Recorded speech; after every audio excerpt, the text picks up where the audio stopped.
No siempre hay alegría en la parte de la fertilidad.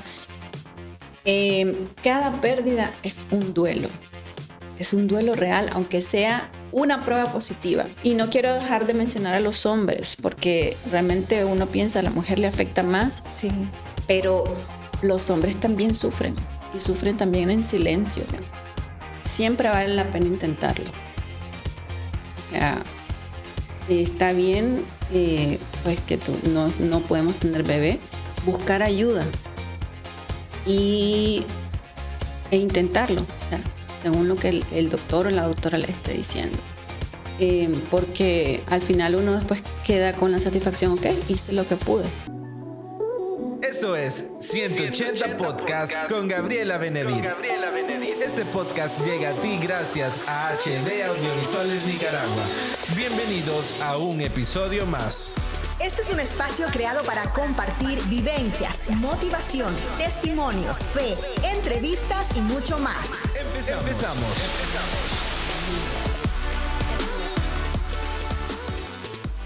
Hola, ¿qué tal amigos? Bienvenidos a un episodio más. Les saluda Gabriela Benedit, contenta de poder estar acá en 180 Podcast una vez más llevándole contenido de valor. El día de hoy estoy súper contenta de poder compartir un episodio más y quiero darle la bienvenida a María Elena Pérez, ginecostetra y especialista en fertilidad. ¿Cómo estás, Mari? Hola, muchas gracias. Gracias por haberme invitado acá. Pues la verdad... me encanta tu programa, ¿verdad? Ya lo he visto el lado humano que estás ofreciendo y eso es lo importante porque la gente se conecta con lo que queremos mostrar. Gracias. Sí, gracias Mari por estar aquí. De hecho, para algunas personas que no te conocen, para aquellos tengo el honor de poder estar aquí sentada con la persona que trajo al mundo a mi hija después de Dios y abrió mi panza y sacó a la Angie. Imagínate, hace 13 años que nos conocemos y bueno, ha sido increíble ver tu trayectoria, Mari. Para los que no saben, antes el programa no se llamaba 180 Podcast, se llamaba Gaby's Live Show y fue en el 2020 que nos conectamos, de hecho, ¿te acordás? Sí. Grabamos un episodio en línea, pero no hay nada mejor como que estar aquí, ¿verdad? Sí. Cara a cara. Claro, muchísimas gracias, la verdad. Pues me encanta porque es algo que siempre me pongo un poquito nerviosa con la parte de las cámaras, pero con vos siento que como ya te conozco, como sos mi amiga, como pues ya hemos vivido muchas historias juntas, pues realmente eso lo hace un poco más fácil. Claro que sí. Y bueno, en este tema de poder compartir con doctores, ¿verdad? En estas ramas tan específicas, sentís, como decís vos, esa conexión cuando lo conoces. Y yo, imagínate, 13 años en donde te he venido viendo crecer, evolucionar, especializarte.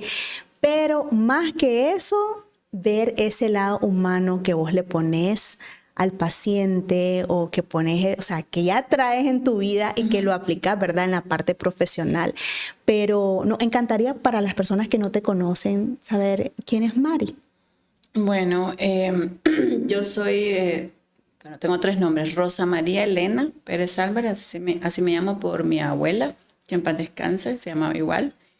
Soy ginecóloga, no obstetra, tengo 41 años ahorita.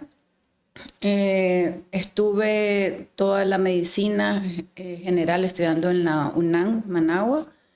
Después clasifiqué para estudiar ginecología en el Berta Calderón, que es la Santa Casa, ¿verdad? Sí. Y luego estuve pues ahorrando bastante tiempo junto con mi esposo para poder entrar a la especialidad en México en biología de la reproducción humana, que es la fertilidad. Entonces no fue algo inmediato, pero fue algo que pudimos lograr. Y pues realmente no fue fácil.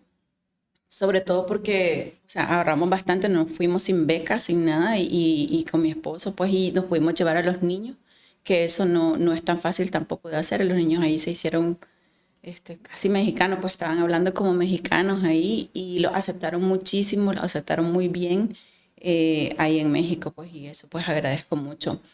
Quiero solamente algo mencionar, cuando yo regresé de México, realmente pues no tenía nada. Sí habían algunas pacientes que estaban desde antes de que yo me fuera, ¿verdad? De manera privada, pero no tenía una cartera de paciente grande, ¿ya? Entonces me acuerdo que la Clemen me dijo, mira Mari, vamos a necesitar unas fotos para que te puedas empezar, pues para que puedas abrirte y de hacer tu espacio en Facebook. Entonces me acuerdo que pues yo no estaba acostumbrada a eso, entonces vino Oliver, ¿verdad? Tu esposo, y vino la Clemen y pues me tomaron las fotos que hasta hoy son las que están en el Facebook. Entonces eso me ayudó mucho porque es lo que presento cada vez que si voy a un congreso a presentar algo, pues presentan esa foto. Entonces ustedes sirvieron mucho para la parte de la publicidad, pues. Eso quería mencionar. No, gracias. No, gracias. No, hay que actualizar esas fotos, Mari. Gracias. Es bueno que menciones, la verdad que lo que me gusta de poder verte y ver algunos doctores que sí se apasionan con la profesión y le ponen ese lado humano, bueno, verte crecer y saber para dónde vas, identificar cuál va a ser tu especialidad, pero encima de eso, con todo y eso, es increíble poder, no conocemos nosotros todos los sacrificios que realmente ustedes hacen por escalar ese peldaño. Y cómo trabajaste interiormente vos en esa parte en donde hubo un tiempo que tuviste que desligarte de tu familia, claro, con una comunicación de por medio, decir, me voy, pero por esta meta. ¿Cómo lo manejaste si tus hijos estaban tan pequeños? Sí. Pues la verdad, mi esposo realmente no quería que fueran los niños a México, ¿verdad? Por el ambiente que había allá, pero la verdad es que el IMPER, donde estudié en México, alrededor es bastante sano. Entonces yo me propuse pues que quería estar con ellos y nosotros nos fuimos primero un mes, aquí se quedaron ellos y sí fue difícil para ellos, el niño tenía 4 años y la niña 1. Ya después viajaron con una cuñada, ¿verdad? De mi esposo y los llevamos allá y fue bonito porque allá hay un kinder a 3 cuadras del Instituto de Perinatología que es de actores, o sea, de hijos de actores. Entonces yo fui a hablar y ellos le llaman los hijos de la comunidad, pues hijos de los que no son actores. Entonces me lo aceptaron y estábamos turnando, digamos, ya la cuñada estuvo 6 meses con nosotros y luego vino otra amiga de ella de Costa Rica porque los ticos no necesitan visa. Uh-huh. Entonces estuvo cuidándolo otro tiempo. Después mi suegra llegó, mi mamá llegó también a cuidarlo, o sea, ahí estábamos así, ¿ya? Esto es un montón de apoyo. Sí, la verdad, es la red de apoyo increíble. Sí. Y al final del primer año, mi esposo ya había terminado de estudiar, me faltaba un año, entonces ahí pues era mejor pues que se vinieran ellos para Nicaragua. Y fue difícil porque aunque los llamaba todos los días, ya habían veces en que los niños no querían hablar conmigo, pues, o sea, y fue difícil. Pero sí fue una época de escasez, puedo decirlo. Eso lo puse también en mis redes un momento. Hubo un momento que yo no tenía para comprarme una chinela de baño. Entonces, porque mi esposo me estaba mandando dinero para poder hacerlo de la matrícula, pagar las cosas de la mera carrera, porque gracias a Dios el instituto nos daba la comida ahí. Entonces, pues yo podía desayunar, almorzar y cenar ahí. Entonces, pero hubo un momento en que se me fregaron las chinelas y dije, tengo que ir a comprar, pues porque ya y solo tenía 20 pesos. Y me fui caminando y fui a comprar y me costaban 18 pesos las chinelas, gracias a Dios. Entonces me las compré y dije, en algún momento, algún día voy a poder comprarme las chinelas que yo quiero. En ese momento lo dije, pero sí, fueron tiempos difíciles, pero creo que al final todo tiene su recompensa, ¿verdad? Tengo que mencionar aquí que realmente no era lo que yo quería al inicio, biología de la reproducción humana. Vamos a acercar un poquito más el micrófono. Sí.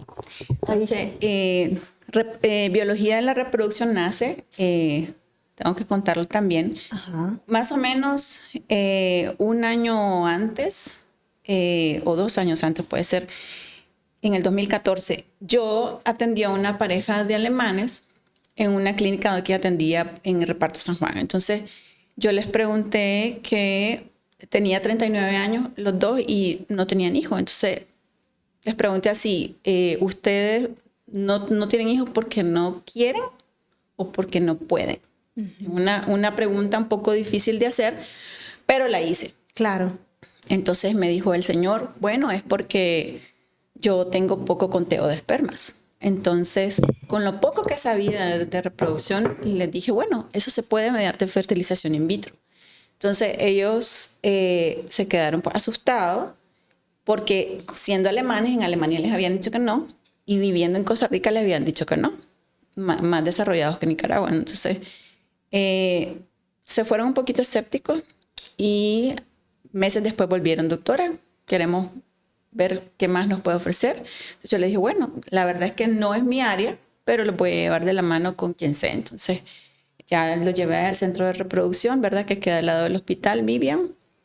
Y vi todo el proceso, cómo era, antes de capturar los óvulos, fecundar los óvulos, que se formaran los embriones y colocarlos dentro de ella. Entonces, ella, afortunadamente, tuvimos una prueba positiva a los 40 años y ellos estaban felices de la vida. Entonces, la verdad es que eso me gustó mucho el proceso.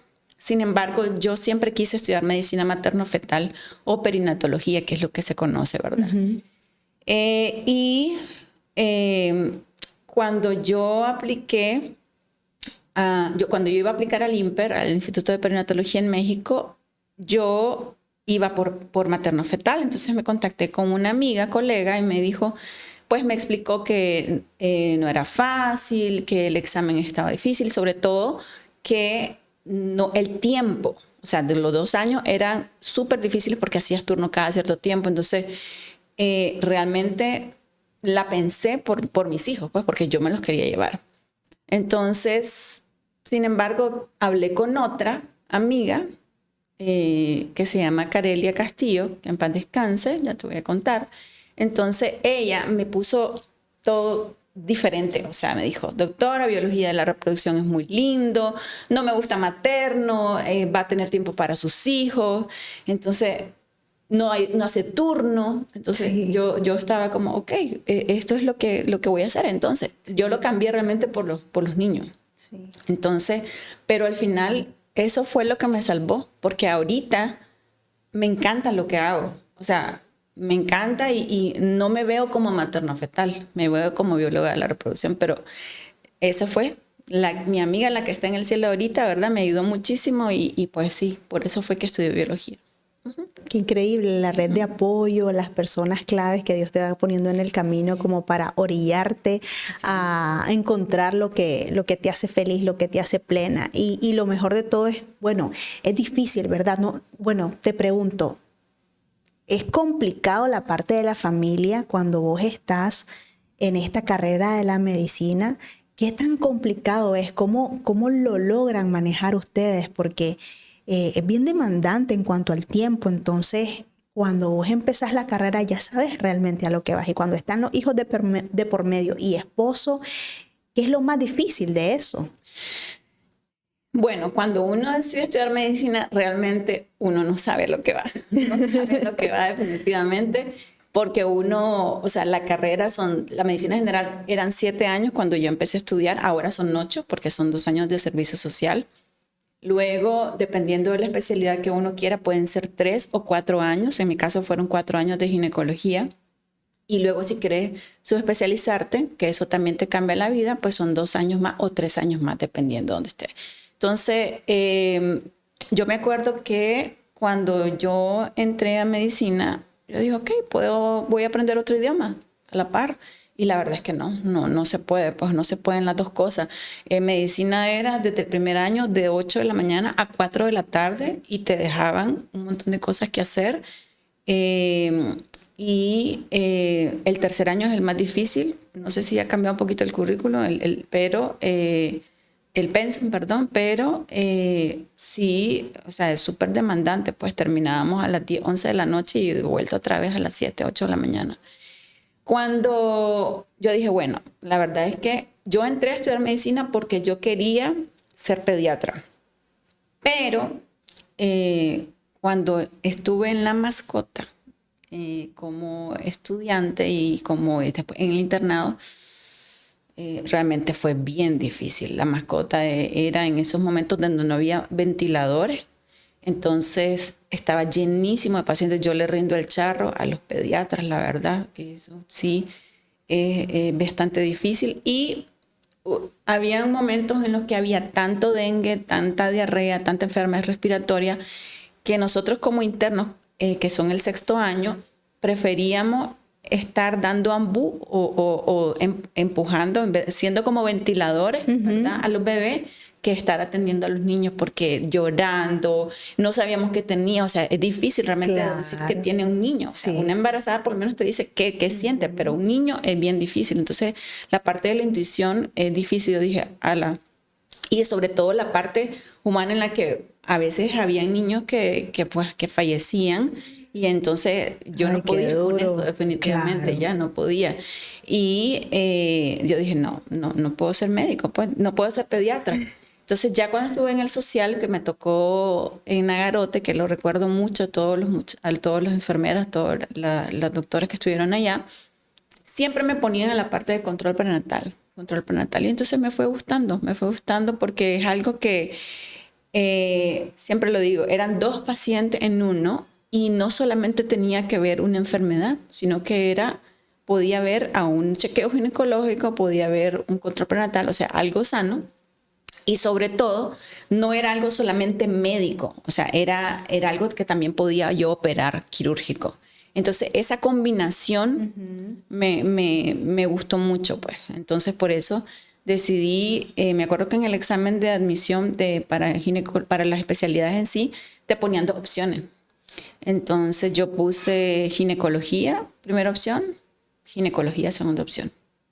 O sea, que si no quedaba, pues no quedaba en nada, ¿ya? Pero creo que pues eso es lo que me gustó. Y sí, los turnos cada 4 días son difíciles, porque uno a veces quiere quedarse un domingo, digamos, acostado, pero pues tenés que ir a turno. Y el último año sí fue un poco más difícil, porque yo tuve a mi primer hijo en la residencia, en el R4. Entonces había sido indicada como jefa de residente. Entonces me tocó integrarme un poquito antes, ¿verdad? Y mi hijo, no fue fácil por la lactancia. Me sacaba la leche, pues me extraía la leche en los turnos. Mis compañeros me apoyaron bastante en los turnos, la verdad, me dieron el tiempo para eso.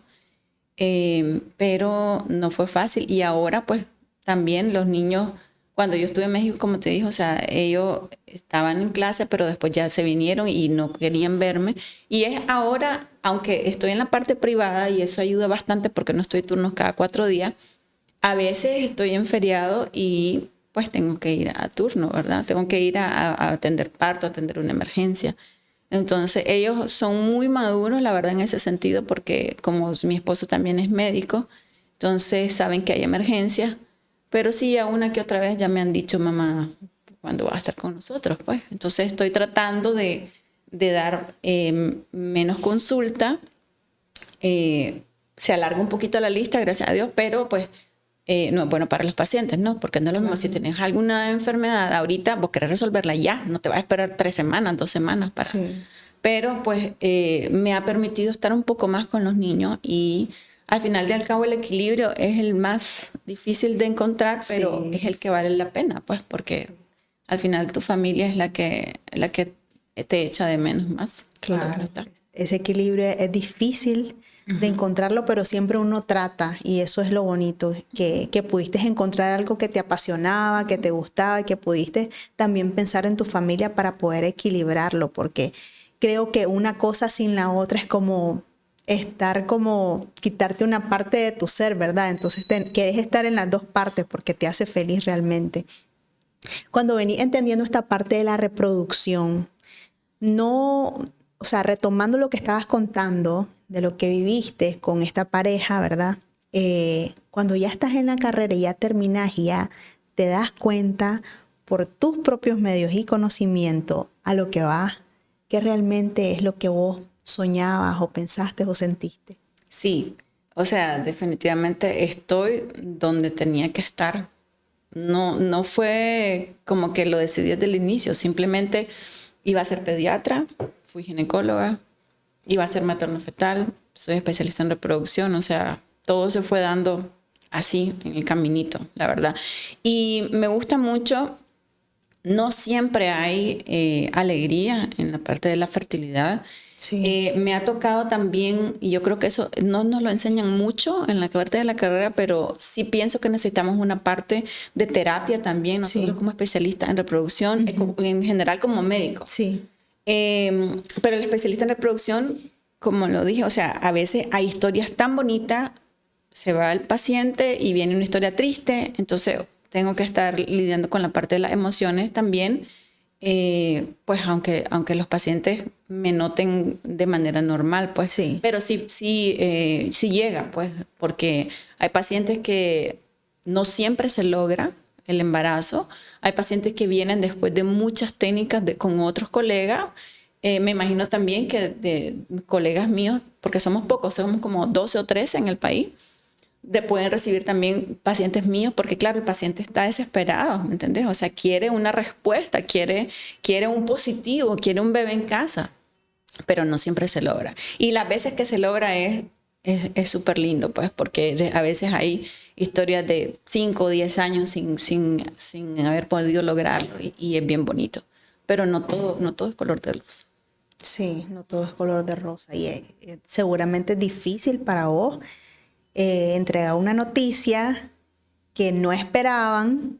¿Y cuál ha sido uno de los casos como que más te ha trastocado en estos años que llevas? Bueno, siempre digo que peor es que una prueba negativa es una prueba positiva que después termina en un aborto. Entonces, tengo una paciente que quiero mucho, ahorita está en reposo, se colocó un implante ahorita, ¿verdad? Pero lleva 3 pérdidas. Entonces, en la tercera pérdida le hicieron legrado las otras 2 pérdidas, lo cual no es tan bueno porque intentamos tocar lo menos posible el útero. Entonces, fue como, no habíamos terminado de estudiarla, pero salió embarazada. Entonces, fue la ilusión, pues estoy con la doctora, todo va a salir bien, pero no habíamos terminado de estudiarlo. O sea, hay factores que no se han estudiado. Entonces, Sí.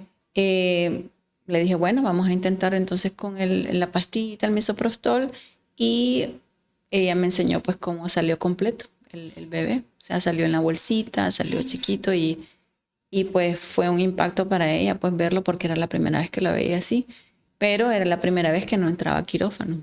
Entonces, explicarle eso, de que otra vez pasó eso, o sea, a veces ya ni se ilusionan de estar embarazados porque piensan que puede pasar lo mismo. Entonces, eso es difícil. Tuve una paciente también que acaba de tener su bebé, gracias a Dios. Ese paciente lo tuvo en Costa Rica, su bebé. Eso están haciendo muchos pacientes. Se están yendo a Costa Rica. Pues por la parte del pasaporte y todo eso, ¿no? Que es más fácil para un tico hacer todo. Entonces, ella tiene 41 ahorita, pero a los 36 años más o menos tuvo un embarazo y a los 38 semanas el bebé falleció dentro del útero. Wow. En el segundo, a las 26 semanas se desprendió la placenta y también falleció bebé por tener 26 semanas. Y ahorita pues ya logró su bebé a los 41 años. Entonces todo el embarazo fue como, no había una emoción en ella, porque claro, ella quería tener hasta ver a su bebé en sus manos, porque habían llegado anteriormente a 38 y 26 y no había podido. Entonces ellos pierden un poquito la emoción de un embarazo, pero al final pues gracias a Dios lo logró. Te podría contar 1000 historias porque Sí, son muchas. son un montón. Son muchas. ¿Cómo se podría manejar de la mejor forma esa ilusión que a veces se desvanece porque hay mujeres que anhelan tanto y no se les, o sea, no es que no se les permite, sino que no se da y entonces llegas a un punto en el que ya decís, ya no, o sea, ya no lo voy a seguir intentando porque más bien la mujer, por ejemplo, siente que se está haciendo daño cuando se ilusiona y nunca se da. Entonces, ¿cómo recomendás vos manejar esa etapa, pues, que es tan difícil para la mujer? Porque estamos en un tiempo de que sin duda hay algunas que ya no quieren ser mamás por algunos otros factores, pero hay otras no es que no quieren, sino es que no pueden. Sí. 3 cosas para comentarte de eso. Uno, sí hay cada vez más pacientes que no tienen hijos y no quieren tenerlos y pues ya he hecho oclusión de las trompas. Ya he esterilizado pacientes que no han tenido. Claro, no me gustaría esterilizar a alguien de 20 años porque siento que todavía es muy joven, pero ya 32, 34 años ya sabe que no quiere y que no quiere. Y claro, siempre está la fertilización in vitro para aquella paciente que se está cancelando, que se está esterilizando. Eso, 1. 2, cada pérdida es un duelo real, aunque sea una prueba positiva, que no hayamos visto un bebé, es algo que hay que manejar, que hay que tratar, porque uno siente prueba positiva, es una vida que se están imaginando, ¿ya? Que voy a tener un bebé, que voy a vivir de tal lado, que lo voy a llevar al colegio, que se va a llamar tal. O sea, es un nombre. Entonces, al final, siento que tiene que manejarse como un duelo. Para eso, la experta, pues, yo tengo una psicóloga muy buena, se llama Lucila Martínez, ella es psicóloga perinatal, especialista en eso.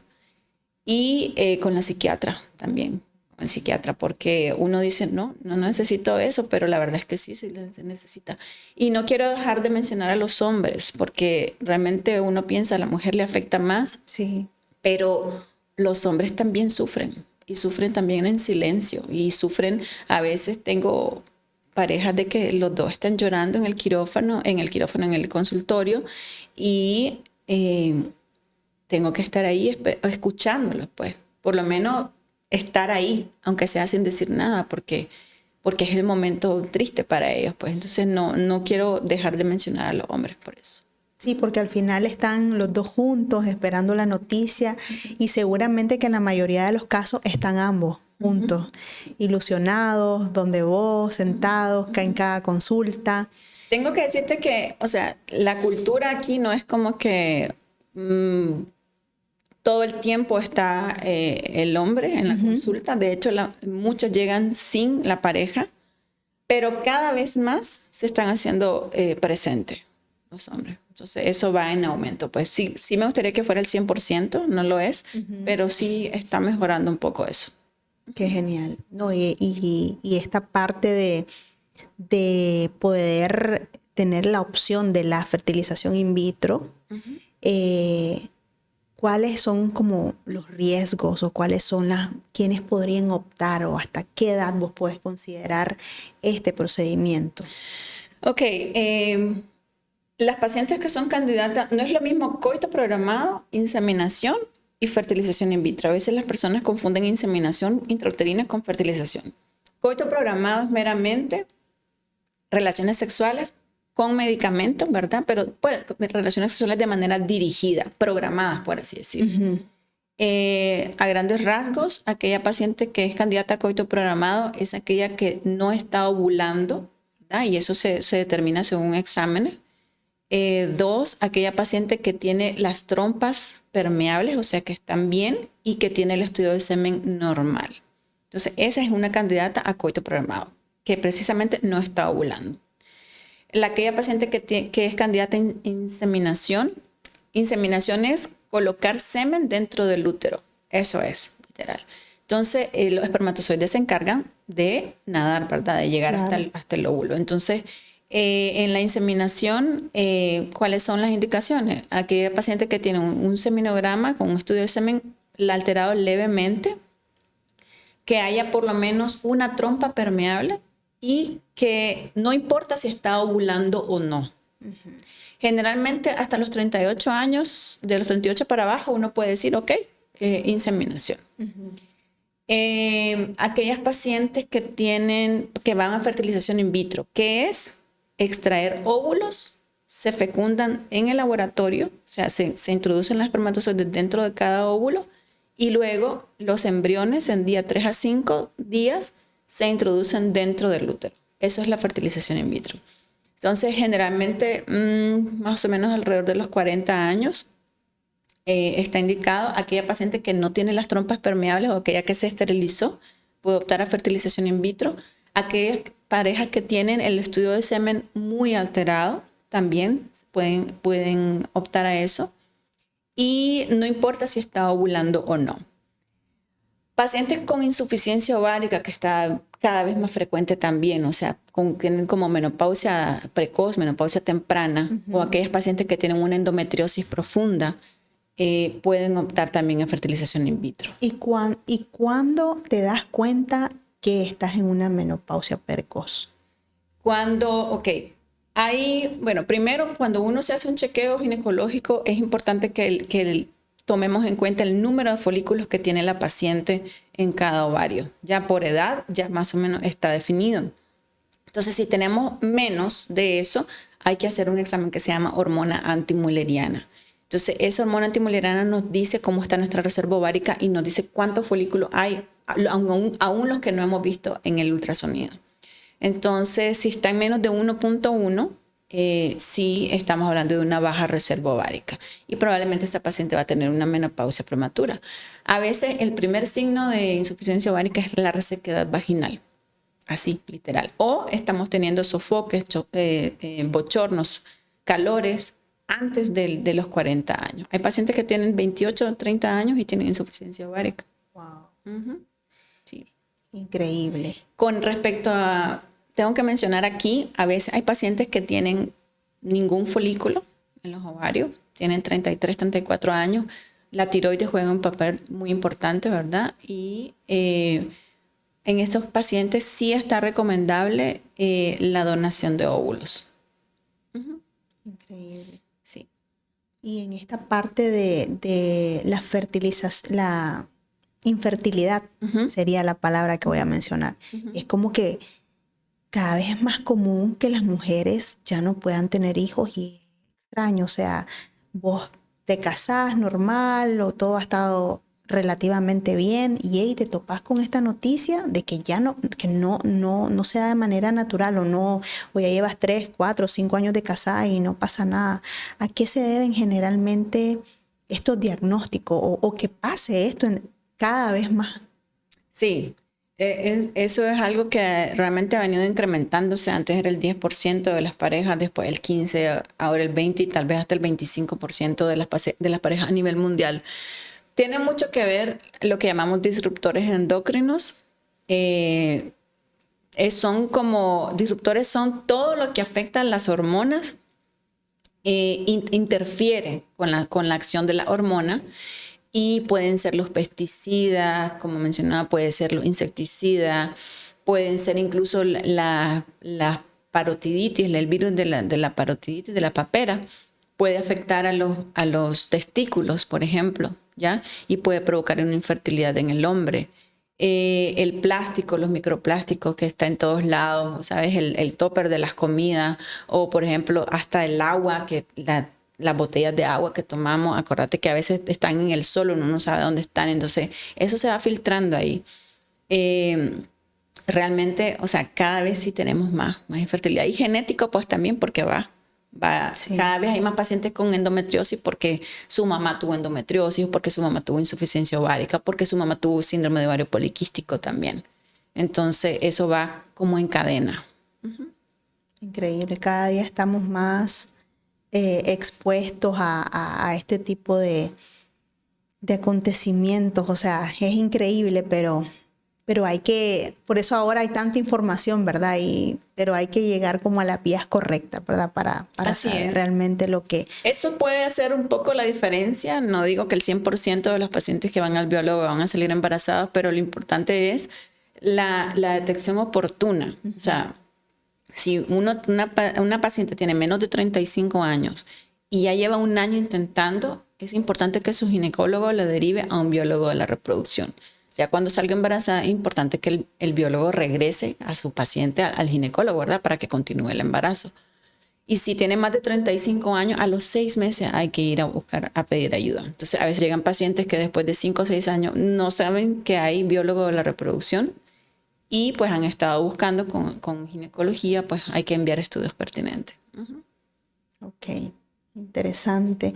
No, este tipo de espacios más bien te ayudan como a ser más consciente, como a entender, porque nosotros que no somos doctores y no manejamos muchos términos, como que no terminamos de comprender por qué pasa tal cosa, cómo me enfrento a tal diagnóstico, a dónde voy, ¿verdad? Y en este tema de la menopausia, Mari, ¿cómo nos enfrentamos nosotros las mujeres? ¿Cómo nos deberíamos de preparar para esta etapa? Bueno, siempre de la mano, ¿verdad? De la salud mental, importante, la psicología, la psiquiatría, como mencioné, porque la menopausia no solamente tiene que ver con la parte de la fertilidad o de la intimidad en sí, o sea, la resequedad vaginal a veces también ha provocado que la paciente no quiera tener relaciones sexuales porque siente que le va a molestar, sino también hay que cuidar, el estrógeno es importante para el corazón, es importante para los huesos. Entonces hay que tomar terapia de reemplazo hormonal. No son anticonceptivos, ¿ya?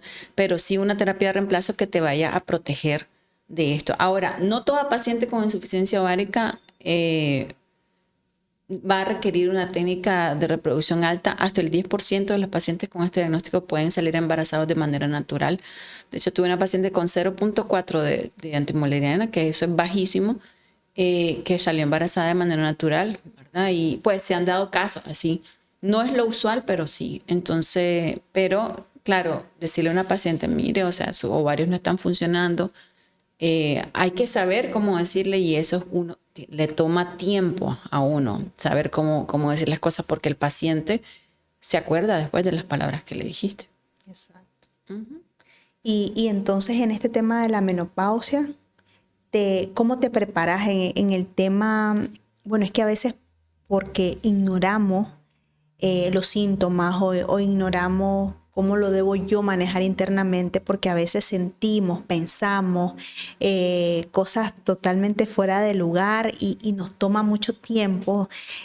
Por eso te lo preguntaba realmente. Tal vez no vamos a entrar en el tema de psicología, pero ahora a grandes rasgos, como cuáles serían las recomendaciones, ¿verdad? De podernos preparar tanto de manera clínica, ¿verdad? Con nuestro ginecólogo, como de manera interna y mental. Bueno, primero la alimentación, ¿verdad? Ayudar con la alimentación, que tiene que ser lo más sano posible, pues no carbohidratos, mucha agua, el ejercicio, importante, te ayuda a la salud de los huesos también el ejercicio y a la salud mental también otra vez, porque a veces uno cuando está entrando entre el climaterio y entrando a la menopausia puede haber un poco de depresión, puede haber un poco de ansiedad, puede haber llorar, uno siente que está llorando y no sabe por qué. Puede haber caída del cabello, entonces hay que pues, alimentarse bien, como mencioné. Pues ir a su chequeo cada año realmente. Claro. En el chequeo ginecológico sí tienen que incluir el conteo de los folículos. Genial. No, muchísimas gracias, Mari. La verdad que es interesante poder conocer este mundo, ¿verdad? De toda la especialidad con la que vos llevas. Yo te admiro por toda la humanidad que pones en cada proceso con tus pacientes, con esas buenas noticias que das y algunas veces no tan buenas, pero siempre se le acompaña. Y admiro la humanidad, la humanidad que tenés en cada proceso, tanto en lo personal como en lo profesional, y estoy contenta de poderte tener aquí.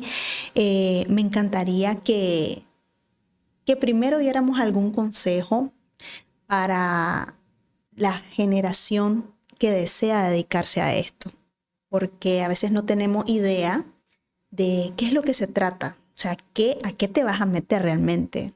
No es porque vamos a estudiar porque se me ocurre, o sea, este es un compromiso muy grande con la sociedad y no es que lo vas a hacer a media. Entonces, y vos, que yo te conozco y sé el tipo de ser humano y de doctora que sos, me encantaría que pudieras darle un consejo a esta generación que quisiera dedicarse a esto. Que quisiera estudiar fertilidad. Bueno, en general, sí me gustaría decir de que realmente el que estudia medicina, o sea, desde que estudiamos medicina, tenemos que ser más humanos. Y si lo querés poner así en grande, o sea, todo el mundo. Sí, es que es todo. Todo el mundo. Si fuéramos más humanos, más empáticos, esto estaría diferente, la verdad. Pero, pues, ¿qué te puedo decir? Que realmente pensemos que quien estamos tratando es a nuestra mamá, a nuestra hermana, a nuestra familiar. Entonces, ¿cómo nos gustaría que trataran a nuestro familiar? Y hay que hacer a los demás lo que te gustaría que te hicieran a vos, de esa forma. Sí, eso sería. Me encanta, porque realmente a veces nos sentimos muy mal con algunos escenarios, con algunos diagnósticos, como se entregan, por ejemplo. Entonces es bien complejo y sin duda alguna no vamos a hacer algo a otros que no quieren que nos hagan a nosotros o a nuestra familia. Y bueno, María, agradecerte. Me encantaría que si querés compartir algún otro mensaje final, en general, sí, para las personas que te van a escuchar. Sí, un mensaje pues para las parejas también que pueden estar escuchando. Bueno, y en general es como la infertilidad cada vez está más frecuente. Sí está bien que hagamos estos espacios porque la gente se concientiza, o sea, hay que concientizar. Sí. A veces no está bien preguntar por qué no han tenido hijos, ¿ya? O qué esperan para tener hijos, o cuándo viene el segundo, porque no sabemos las luchas internas, no sabemos si los otros están intentando desde hace mucho, si han intentado, tuvieron un aborto y no lo dijeron. Sí debería ser un tema abierto, pero todavía no lo es, y mientras no suceda eso, pues es prudente no preguntar y apoyar, aunque sea pues, en silencio, apoyar, estar ahí, porque no sabemos las luchas realmente. Y es pues, cierto. Eso. Sí, tenés toda la razón. No es un tema tan abierto porque realmente como que se queda muy engavetado interno en el núcleo familiar, porque seguramente pues, hay dolor todavía, no se ha sanado, y estas parejas o estas familias lo terminan contando hasta que, por ejemplo, tuvieron un hijo y lo sacan, pero si no tienen el hijo nunca lo van a contar porque se sienten mal. Entonces sí, definitivamente tenemos que ser más empáticos y más respetuosos con este tipo de preguntas tan delicadas, porque yo en lo personal te digo, he conocido a muchas parejas o a mujeres que también las veo felices con niños pero no tienen, y me atrevo a decir que pues, algo está pasando y no puedo decir ¿y cuándo vas a tener vos el tuyo? Entonces totalmente de acuerdo. Otra cosa que me gustaría decirle es que siempre vale la pena intentarlo. O sea, está bien, pues que no podemos tener bebé, buscar ayuda e intentarlo, o sea, según lo que el doctor o la doctora le esté diciendo. Porque al final uno después queda con la satisfacción, ok, hice lo que pude. Claro. Eso. Exacto. Muchísimas gracias, Mari, por todo tu aporte, Gracias por tus consejos. Gracias y espero verlos de nuevo. Claro que sí, no, gracias por tus aportes, por tu ilustración, por tus ejemplos, porque de alguna manera nos damos una idea de qué es lo que se trata, ¿verdad? Todos estos panoramas y cómo nos podemos guiar, ¿verdad? Las familias o las mujeres. Y bueno, si tienen alguna pregunta acerca de este capítulo, que yo sé que van a haber muchas preguntas, puedan dejarlas aquí en Spotify o en YouTube. O bien nos pueden escribir a nuestras redes sociales. Muchísimas gracias, Mari, por estar aquí. Gracias a todos ustedes por habernos acompañado y nos vemos en un próximo episodio.